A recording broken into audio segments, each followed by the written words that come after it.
this video, we're going to go through the steel joist design. To begin any of our TEDS calculations, simply click on the New button and navigate to the module you would like to run. Once you have located the module, you can easily just double-click on it or select the Calculate button in the lower right-hand corner to begin the calculation. Don't forget to check out the notes we've included for each module outlining the scope, which codes were used to create the calculation, and any assumptions and limitations that have been made or are present. Once you start the calculation, your output page will start in the background, and then you'll be presented with a series of interfaces. Each one of these interfaces works like a book, top to bottom and left to right. You will also notice a parametric sketch on the top of the interface that will continue to update as you move through the calculation. First, we need to select which SJI code edition we will be designing to, then select whether we'd like to use ASD or LRFD. You can then enter in the span and joist spacing below. Notice that you can simply type in any unit into the input field and it will be converted to the specific unit being required in the calculation. This can be very handy if you need to switch back and forth between metric and imperial.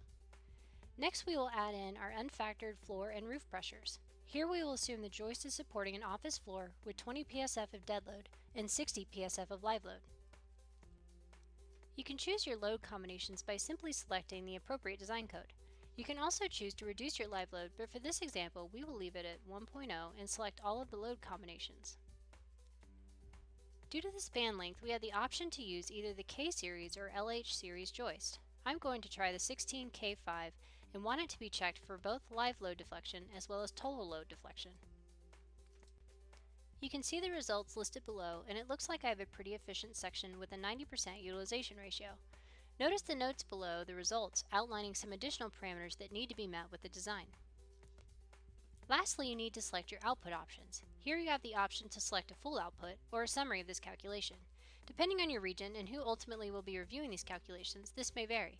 However, it is very simple to switch back and forth as needed. You can also select whether you would like to include a sketch within the output. Once you select Finish, you will get a line-by-line output going through each of the calculations included in the design. Every variable will be defined, each equation written out, and every code reference provided. This eliminates the black box feel entirely. Now, if something needs to be changed within the calculation, simply click on the Calculate button and the same series of interfaces will appear. Make whatever changes are necessary to update your calculation and hit Finish. The output will automatically be updated. Be sure to check out the other TEDS trial videos that go through each of the other included calculations, as well as how to customize them using TEDS for Word.